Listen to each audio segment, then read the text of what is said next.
और इस वक्त की एक और बड़ी खबर महाराष्ट्र के अहमदनगर से दिल दहला देने वाली खबर है। अहमदनगर के सिविल हॉस्पिटल में आग से 10 मरीजों की जान चली गई है। सिविल हॉस्पिटल की आईसीयू यूनिट में आग की खबर है और जिस वक्त यहां आग लगी कोरोना के 20 मरीज यहां पर एडमिट थे और आग लगने से 10 की मौत की खबर है। एक बार फिर से बता दें, इस वक्त की ये सबसे बड़ी खबर है, दर्दनाक खबर है ये।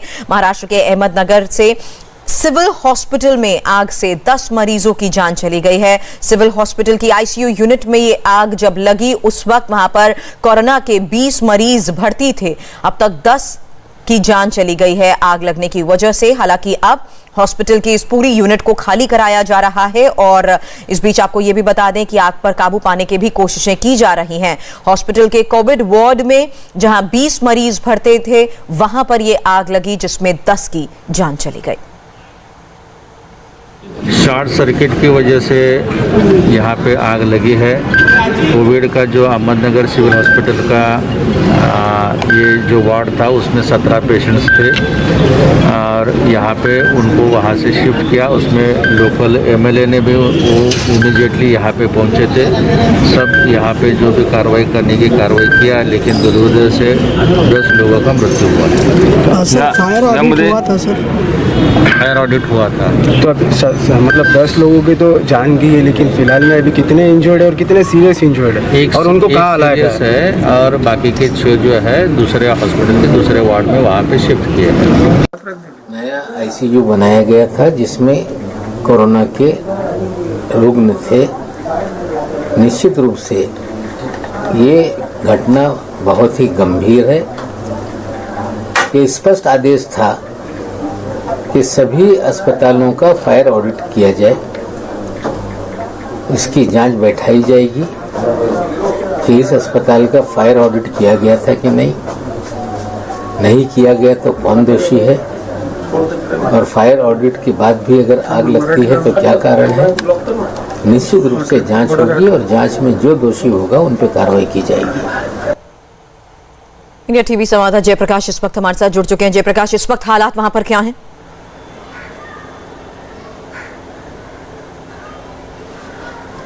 देखिए, ये जो आग लगी थी, इस आग लगने का जो कारण है वो पता लगाया जा रहा है और सबसे महत्वपूर्ण बात यह है कि ये पहली कोई ऐसी घटना नहीं है जो महाराष्ट्र में घटित हुई है। नासिक की अगर हम बात करें तो नासिक में भी एक कोविड अस्पताल, जिला अस्पताल में आग लगने के बाद कई लोगों की मौतें हुई थी। मुंबई में ये घटना हो चुकी है, वसई विरार में, नालासोपारा में ये घटना हो चुकी है, ठाणे में आग लग चुकी है कोविड अस्पताल में, और ये अहमदनगर की अब जो घटना हुई है 10 लोगों की मौत हुई है।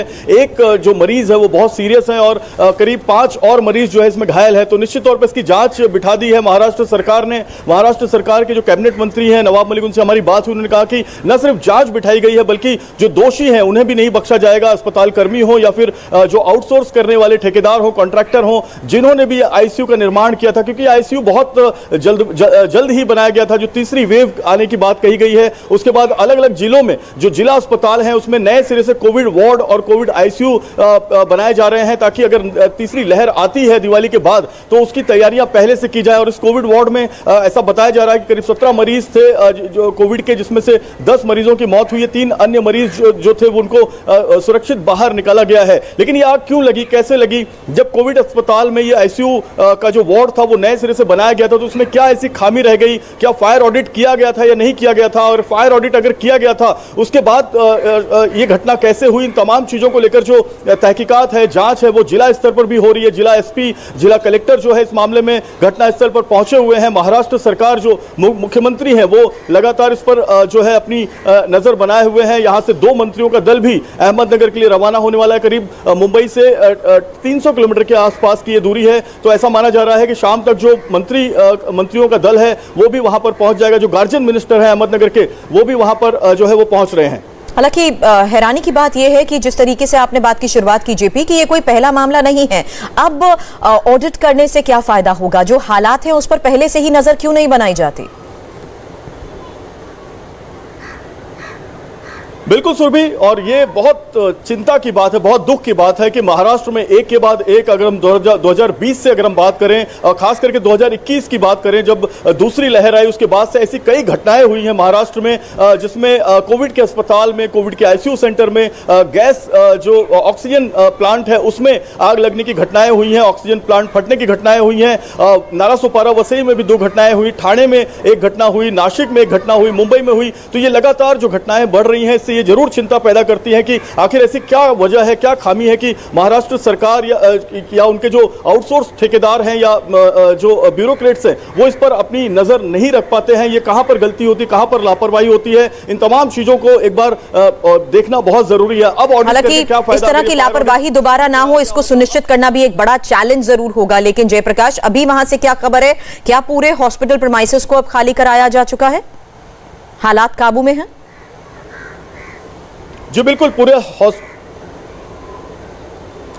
सुरभि, देखिए हालात अभी कंट्रोल में है, आग बुझाई गई है, कूलिंग का काम चल रहा है और पूरे अस्पताल प्रीमाइसेस को जो है वो खाली कराया गया है। न सिर्फ आईसीयू वार्ड जहां पर ये आग लगी, बल्कि अगल बगल के दूसरे जो वार्ड्स हैं, जनरल वार्ड्स हैं, स्पेशल वार्ड्स हैं, सर्जरी वार्ड है, उनको भी खाली कराया गया। जिला अस्पताल ये बड़ा अस्पताल है, सरकारी अस्पताल है और बड़ी संख्या में जो पूरे जिले के, अहमदनगर जिले के जो 6 तहसीलें हैं वहां के मरीज इस अस्पताल में आते हैं। अगल बगल के जो और जिले हैं, जिसमें अगर हम बात करें नासिक की, अगर हम बात करें तो वहां से भी जो बॉर्डर इलाके हैं वहां के मरीज भी इस अस्पताल में आते हैं। तो बहुत ज्यादा रश और भीड़ रहती है। और अब जिस तरह से लॉकडाउन खुला हुआ है, जिस तरह से कोविड के नियमों में शिथिलता लाई गई है, उसके बाद अब भीड़ भी बढ़नी शुरू हो गई है। तो निश्चित तौर पर इस अस्पताल के आसपास जो है सुरक्षा भी बढ़ाई गई है। एसपी कलेक्टर भी मौके पर मौजूद हैं और जांच जारी है। सुरभि, हालांकि धुएं का गुबार की तस्वीरें भी जरिए समझा जा सकता है कि उस वक्त हालात किस तरीके से काबू में पाने की कोशिश की जा रही थी। लेकिन इस बीच हॉस्पिटल प्रशासन की तरफ से पूरे मामले पर क्या कहा जा रहा है? कब, कैसे लगी ये आग? देखिए, जो इस अस्पताल के, जिला अस्पताल के जो प्रबंधक हैं, जो डीन हैं, उनका ये कहना है, या जो जिला अस्पताल का ये कहना है कि ये आग कैसे लगी वो भी इस बारे में नहीं, लेकिन शॉर्ट सर्किट जो है उसको एक कारण बताया जा रहा है। शॉर्ट सर्किट आईसीयू के सेंटर में लगी, ऐसा एक कारण बताया जा रहा है। लेकिन ये प्राथमिक जानकारी है। जो फायर ब्रिगेड के अधिकारी हैं वो भी ये कह रहे हैं कि आग लगने का निश्चित कारण क्या है उसकी जानकारी जांच के बाद ही सामने आएगी। लेकिन जो शुरुआती कारण है वो शॉर्ट सर्किट ही बताया जा रहा है। सुरभि जी, और नवाब मलिक की तरफ से भी ये बात कही गई कि फायर ऑडिट इसका पहले हुआ था या नहीं हुआ था, इसकी जांच भी अब बहुत जरूरी है। बिल्कुल, देखिए नवाब मलिक महाराष्ट्र के कैबिनेट मंत्री हैं और उन्होंने तुरंत जो है जो अहमदनगर जिला है उनके प्रशासन से बात करी और उसके बाद उन्होंने मीडिया से बात करते हुए कहा कि इस अस्पताल के, जिला अस्पताल के जिस आईसीयू वार्ड में यह आग लगी है, जिसमें 10 लोगों की मौत हुई है, 5 लोग घायल हैं, जिसमें एक व्यक्ति सीरियस है, ये पूरा मामला कैसे हुआ, ये आग कैसे लगी और इस अस्पताल के आईसीयू वार्ड की फायर ऑडिट कराई गई थी या नहीं कराई गई थी, इन तमाम चीजों को लेकर महाराष्ट्र सरकार जांच कर रही है। जिला स्तर पर जांच कमेटी बनाई गई है और महाराष्ट्र सरकार की जो सीएमओ ऑफिस है, यानी चीफ मिनिस्टर ऑफिस है, वहां से भी एक जांच कमेटी बनाए जाने का जो निर्देश है वो कलेक्टर को जारी हो गया है। कलेक्टर मौके पे पहुंचे, उन्होंने कंफर्म किया कि 10 लोगों की मौत हुई है, लेकिन आग क्यों लगी, कारण क्या है, उसकी जानकारी अभी प्राथमिक तौर पर कलेक्टर नहीं दे रहे हैं। वो कह रहे हैं कि इसकी जांच की जा रही है। लेकिन बार बार सवाल यही उठता है सुरभि, महाराष्ट्र में ये बार बार घटनाएं क्यों होती हैं, कोविड के अस्पतालों में क्यों होती हैं? क्योंकि कोविड का अस्पताल अगर हम बात करें तो वहां पर मरीज पहले से ही बहुत ज्यादा जो है वो असहाय होते हैं। जो ये बीमारी है उसमें सांस लेने में उनको बहुत दिक्कत होती है, वो भाग नहीं सकते। तो ऐसे में इस अस्पताल में या किसी भी अस्पताल में आग लगने के बाद कोविड के उस वार्ड में क्या नजारा होता होगा, किस तरह से भगदड़ होती होगी, जैसे कि हम विजुअल में देख रहे हैं, वीडियो में देख रहे हैं, यहाँ पर भी आग लगने के बाद जैसे मरीज भाग रहे हैं, जनरल अस्पताल के मरीजों को वार्ड बॉय और सिस्टर्स जो है जिस तरह से लेके भाग, भयानक तस्वीरें हैं। जयप्रकाश, आप बने रहे हमारे साथ और इन तस्वीरों के बारे में भी यहाँ बता दें कि धुएं का गुबार निकलता हुआ भी यहाँ साफ दिखाई दे रहा था। बाहर की जब तस्वीरें हमने देखी, एक व्यक्ति भी भाग रहा था। आग लगते ही हॉस्पिटल में चीख पुकार मच गई थी और मरीज असहाय चिल्लाते हुए नजर आ रहे थे। कोरोना वार्ड है ये, जहां पर मरीज एडमिट थे और कई मरीज बेबस थे, भाग भी नहीं पा रहे थे कुछ, और 10 मरीजों की जान चली गई है। आग बुझाने के बाद कोरोना वार्ड की ये तस्वीर भी आपके सामने है, जहां हमने देखा कि आग की वजह से वार्ड के अंदर बेड मेडिकल साजो सामान सब कुछ पूरी तरह से जल चुका है। टूट फूट जैसी स्थिति वार्ड के अंदर तो थी, दीवारें यहाँ पर काली पड़ चुकी थी। अहमदनगर हॉस्पिटल हादसे पर ही देवेंद्र फडणवीस का भी अब ये ट्वीट आया है और आग के जिम्मेदार लोगों पर कड़ी कार्रवाई की बात देवेंद्र फडणवीस की तरफ से की गई है। नेता प्रतिपक्ष देवेंद्र फडणवीस ने पूरे मामले की जांच की मांग की है और ये भी कहा है कि इस पूरे मामले को गंभीरता से लेते हुए कड़ी कार्रवाई भी की जानी चाहिए।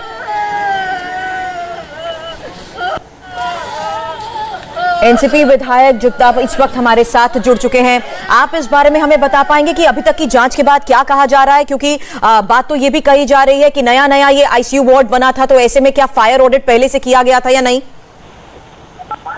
हेलो जी, आपको मेरी आवाज मिल रही है? आ रही इसमें जो अभी आईसीयू वार्ड जो बनाया था, आईसीयू वार्ड में जो फायर ऑडिट में जो ऑडिट हुआ था, पर ऑडिट में जो पॉइंट निकले थे वो वापस उसमें काम नहीं किया गया था। जो कुछ ऑडिट पॉइंट थे ये क्लियर होना चाहिए, वो क्लियरेंस नहीं हुआ था, उसके वजह से ही ये घटना घटी है। और हमारी वो मांग है अभी कि ये सब लोगों को इनके ऊपर कड़ी से कड़ी कार्रवाई की जाए और इनको सस्पेंड किया जाए, ऐसे हमारी मांग है। जी, शुक्रिया इंडिया टीवी से बातचीत के लिए। एनसीपी विधायक संग्राम जगताप जो कह रहे हैं कि पूरे मामले में अभी भी अगर ऑडिट को लेकर क्लियरेंस नहीं मिली थी तो इस तरह की लापरवाही नहीं होनी चाहिए थी, इसलिए पूरे मामले की गंभीरता से जांच की जानी चाहिए। इंडिया टीवी हर वक्त हर जगह डाउनलोड करने के लिए सर्च करें India TV news Google play store या ऐप स्टोर पर।